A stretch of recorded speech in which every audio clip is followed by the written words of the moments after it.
In a car. Let's do it. Post-World War II was extremely prosperous for America, and several factors made it the perfect time to make cars.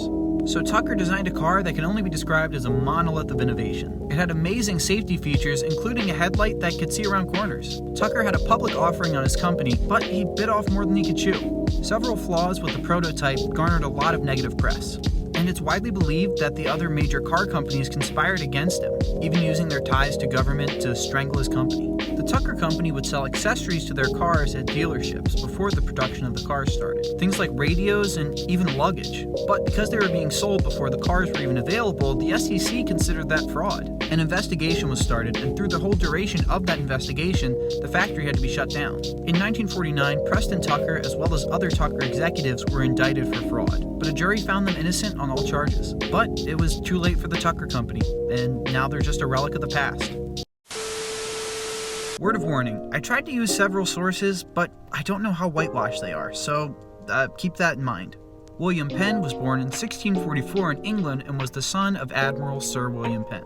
Though his family had been very loyal to the Church of England, he became a Quaker and defied the church. This created a big divide between him and his father, and it was a reason that he was in and out of prison a lot. King Charles II owed his father a large loan, and after his father's death, Charles paid that debt to William in land. Land that he didn't have a right to, might I add. They named it Pennsylvania, or Penn's Woods, to honor William Penn's father. Pennsylvania was to be a refuge for Quakers and other European minorities. And Penn supposedly paid the Lenape tribes for the land that he was given, and tried to treat them as equals, but who really knows? Penn would go back and forth between England and the US until he finally died in 1718.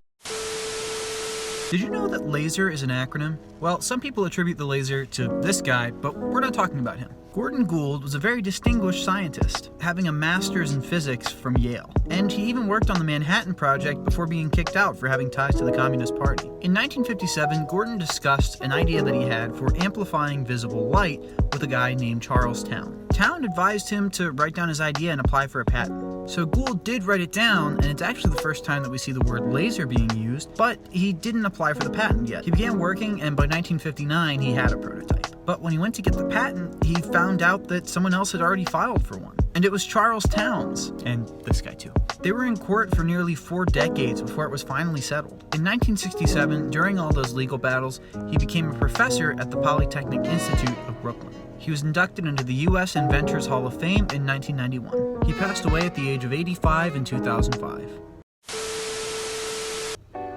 Sure. So if you haven't seen what this person is referring to, check out my full-length YouTube video or check out this link here on TikTok. So Evan's Jar Emporium is a place for all of your jarring needs. So when I first thought of that, I thought maybe shelves, because we have a lot of shelves in our house.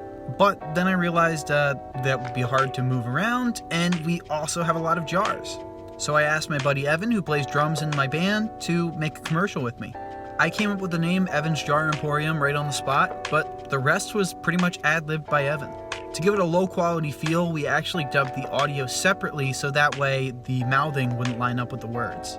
And probably my favorite small detail is that the ending theme for Evan's Jar Emporium does not have a guitar in it, but I am strumming a guitar in the video. Go check out my video about Saturnalia and see Evan's Jar Emporium.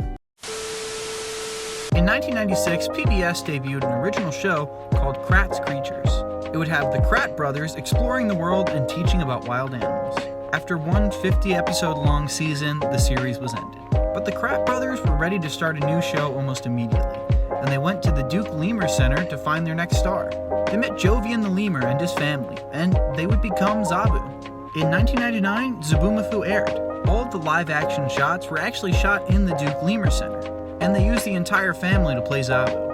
And anything that they didn't use a live animal for, they used a puppet or sometimes animation. The show was very successful and had 3 seasons up until 2001, where it was canceled. But the show continued to be aired for years, bouncing from network to network.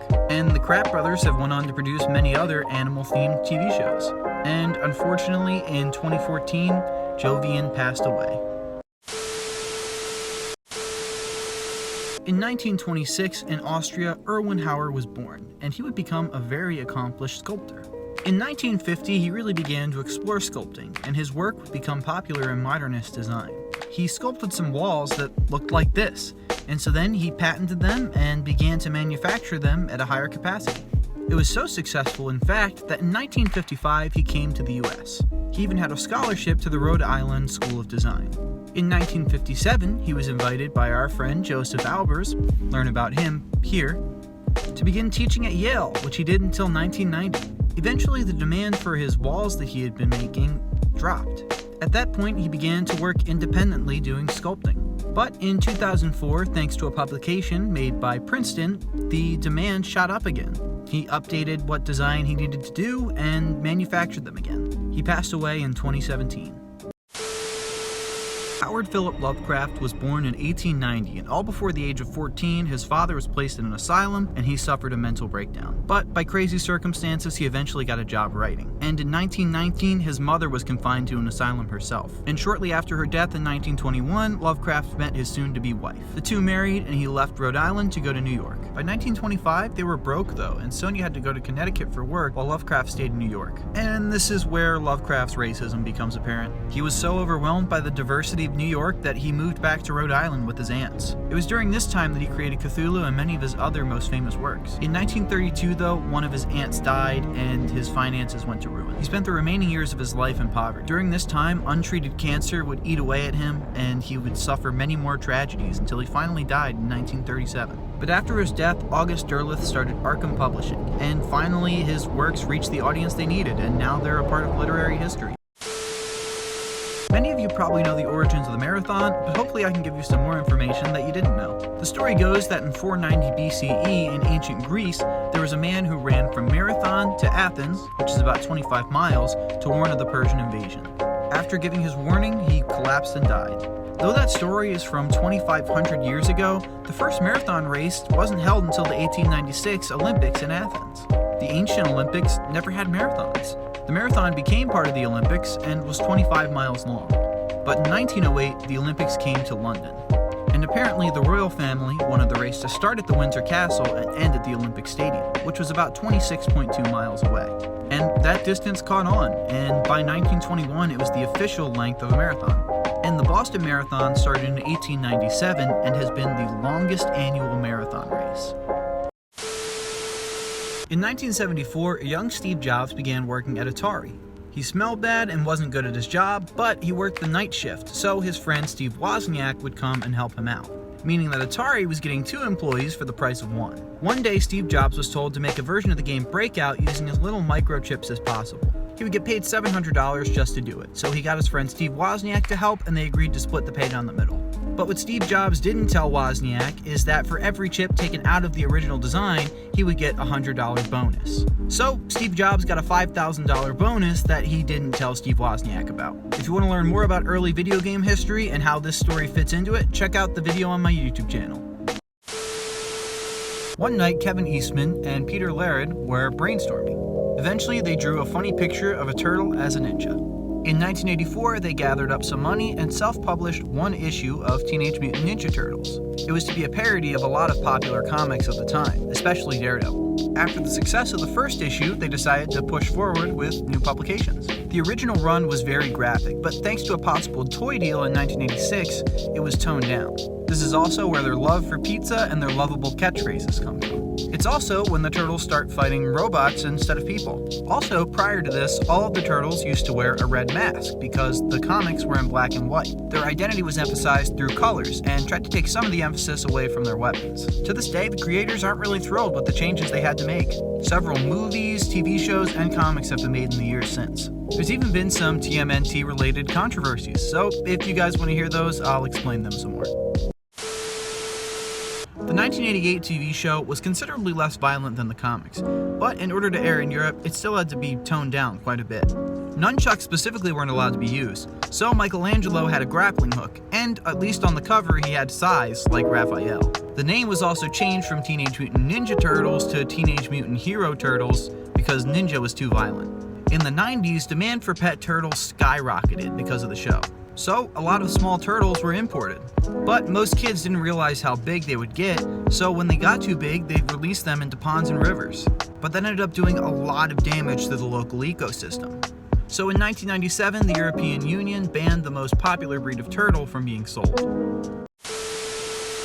In 1991, there was a book called Teenage Mutant Ninja Turtles: ABCs for a Better Planet. In this book, it talked about environmental issues, one of which was the fact that pesticides used on crops and growth hormones used on livestock was dangerous to the environment, the animals, and humans. But the American Farm Bureau was less than enthused about this. They pushed back really hard, and while we'll never know what happened behind closed doors and we can only speculate, the book was never printed again. There was also an episode of the TV show that was so graphic that it was never aired in the US. It was pulled off before it could be. In the episode, Shredder gets tortured and his body gets dismembered. His consciousness goes into a clone, but then has to go back into the original body. And surprisingly, they didn't want kids to see that. I'm probably going to do a full-length YouTube video about this, so much like all of my other videos, it's going to be kind of brief and leave some stuff out. In 1955, a puppet show started airing in the DC area. It was created by Jim Henson and Jane Nebel, who would become his wife. And in that show, a certain frog, who wasn't called a frog yet, made his appearance. The show ended in 1961, but Kermit and a few other characters, now going by the name The Muppets, stuck around.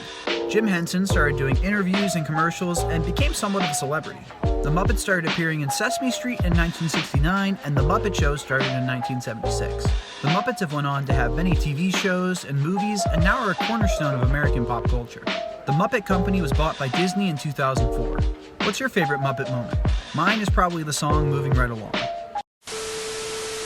In 1992, Marvin Heemeyer bought 2 acres of land and started operating his business there. In 2002, a concrete plant was approved to be built right on the edge of his property. Supposedly, the company offered him 6 times what he paid originally to relocate, and he agreed. But eventually he backed out and demanded more money. The company decided to use zoning laws to force him off the land. Marv believed that he was being taken advantage of by big business and government.